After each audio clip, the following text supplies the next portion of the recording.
তোমার আকাশ দুটি চোখে আমি হয়ে গেছি তারা।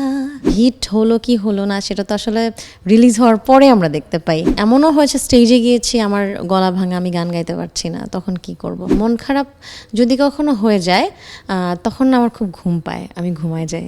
বগুড়ায় চ্যানেল আই মিউজিক অ্যাওয়ার্ডে যাওয়া হয়েছে, পুরো এক্সপিরিয়েন্সটা সম্পর্কে জানতে চাইব।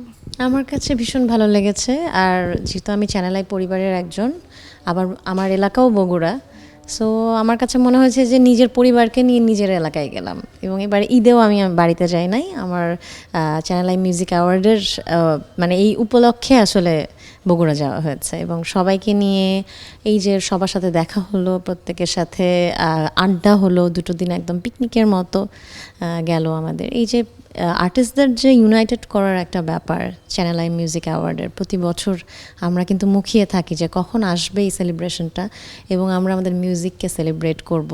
কেউ কেউ ইন্সপায়ার্ড হব পুরস্কারের মাধ্যমে, কেউ কেউ পারফর্ম করব, কেউ কেউ আড্ডা দেব, কেউ এমনিই যাব দেখতে, এরকম একটা ব্যাপার আসলে।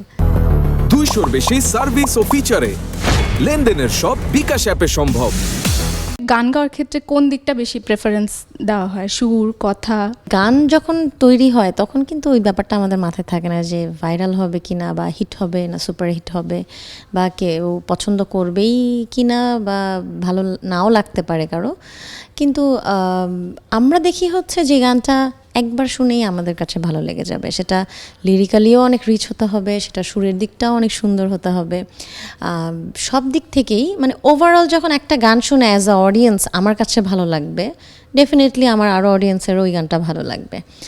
পরে আসলে হিট হলো কি হলো না সেটা তো আসলে রিলিজ হওয়ার পরে আমরা দেখতে পাই। কোনো গান এমনও হয়েছে যে অনেক ভালো গান কিন্তু হয়তো একেবারেই ভিউ হলো না, আবার কোনো গান এমন দেখেছি আমরা যে গানটার হয়তো কোনো পোটেনশিয়াল নাই কিন্তু মানুষের মুখে মুখে শুনতে শুনতে হয়তো কোনো লিরিক্যালি একটা পাঞ্চ ছিল বা সুরের কোথাও কোনো একটা জাদু ছিল যেটার কারণে হিট হয়ে যায়। এমনও হয়েছে স্টেজে গিয়েছি আমার গলা ভাঙা, আমি গান গাইতে পারছি না, তখন কি করব?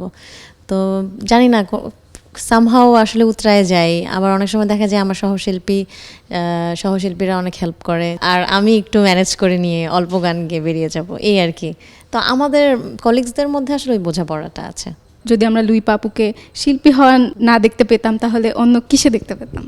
অন্য কিছুতেই দেখতে পেতেন না, দেখা যেত যে বাসায় বসে রান্না করছে কিংবা কোনো অফিসে জব করছি, এরকম কিছু একটা দেখতে পেতেন। কারণ আসলে ছোটোবেলায় তো আমি সবই করতাম, গান, নাচ, কবিতা আবৃত্তি, নাটক, তো মঞ্চনাটক সব করা হয়েছে। কিন্তু ফাইনালি আমার বাবা বললেন যে একটা মানুষ তো সব করতে পারে না, যে কোনো একটা বেছে নাও।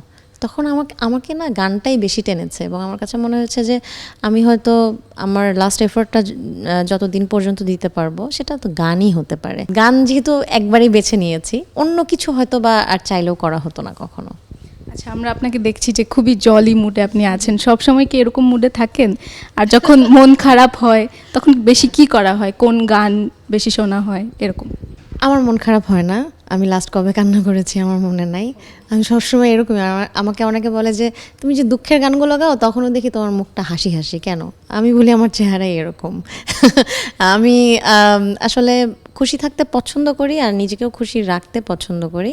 কারণ আমার যদি মন খারাপ থাকে এটা কিন্তু অন্য কাউকে হার্ম করবে না, অন্য কাউকে এফেক্ট করবে না। এটা আমার সাথে আমার বোঝাপড়াটা আমাকেই ম্যানেজ করে নিতে হবে।